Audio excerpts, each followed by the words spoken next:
I would like to address a comment made by a listener on our first broadcast with regard to apocalyptic theories and short-term thinking. This individual writes, "Both of your thinking is, in my humble opinion, way off base.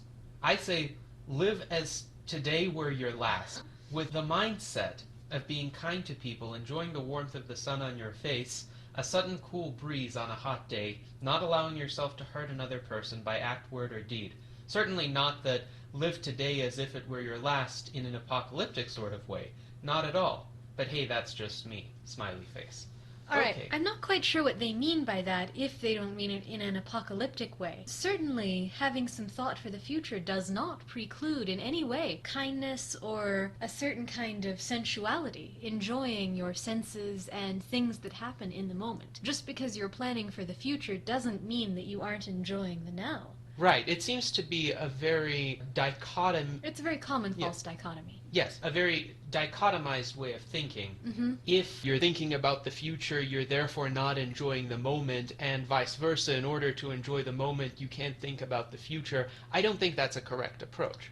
I think that the root of this may be that a lot of people are really frightened of the future, and this is probably partly born of our debt-bound culture. I mean, most people live off their credit cards and have massive mortgages, and thinking about the future is probably extremely stressful for a lot of these people because they don't know how they're going to pay off their massive student loans or whatever else. And thinking about the future makes them think about those sorts of things. So it could be that for a lot of these people, they have to avoid thinking about the future at all costs. And so anytime you mention medium or long-term thinking, they immediately assume that it would be unpleasant. And there are other ways in which thinking about the future might be unpleasant. Some people are faced with the prospect of health deteriorating, for instance, Age. or difficult economic times in the future, Yes. for even no fault of their own. But I think... Yes, a lot of people, especially now, are unemployed through no fault of their own, really. However, in order to really mitigate some of these harms, one has to think about them and has to anticipate them. Of course, that's the only way to fix it and get to a point where you can enjoy both the short and medium terms, and eventually the long term, too, with enough work. Yes. But it's really scary, and I think for a lot of people it's just too much to be confronted with all at once, and that's the sort of thing we might be seeing. I don't want to presuppose about this person's comment because I don't know what their situation is at all, but it seems to me that a lot of people embrace short-termism out of a fear of the future. My approach toward life is to do whatever is the best choice at the present moment, and an accumulation of that will lead to the best choice in the long term as well. I don't believe the two are in conflict. That is, there is always an option that will serve you well both now and in the future. Yes, but you consider it that way. Right. There are things that would be best for you in the short term, but not best for you in the medium or long term. There are things that would be good for both. You always consider both. Yes. So it's like maybe you want that extra large butter popcorn at the movie theater with extra salt and extra butter, and in the short term that seems like a delicious idea. I guess I just would not have that kind of desire. I mean, I have desires for enjoyment. Okay, maybe not popcorn. Your things aren't really savory, but the sweets. Say if I baked an enormous and extraordinarily decadent chocolate cake with just the most fantastic creamy ganache icing, and I told you that I was going to throw this cake away tomorrow. I would eat it and run it off. See? Well, but you see, by running it off, I also You address can't the long-term actually consequences. just run it off like that, though. I mean, it's not like you're instantly burning what you've just put into your body. I'm just pointing out, okay, so not buttered popcorn, but chocolate cake would do it for you.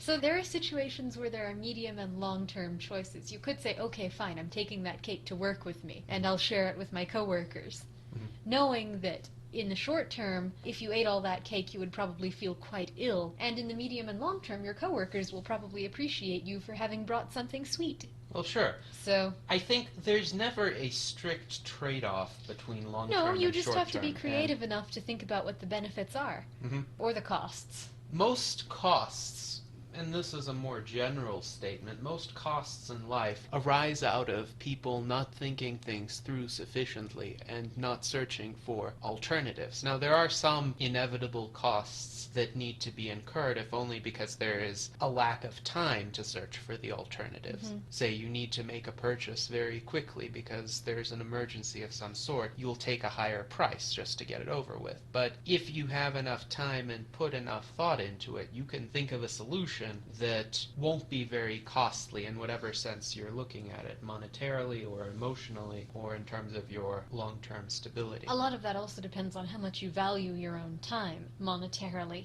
I mean, you can think of it in terms of how much you get paid an hour if you want, but time has value also, if only because of the opportunity cost of that time. That's true. Of course, when I'm not getting paid for my time, I'm not getting paid, and so the value of an hour that I spend at work isn't the same necessarily as the value of an hour that I have outside of work, because I can't just choose to earn money during that hour necessarily. Of course, I understand, but you could, for example, be using time weeding the garden versus playing a strategy game on the computer or something like this. You could spend some of that time playing with your new kitten.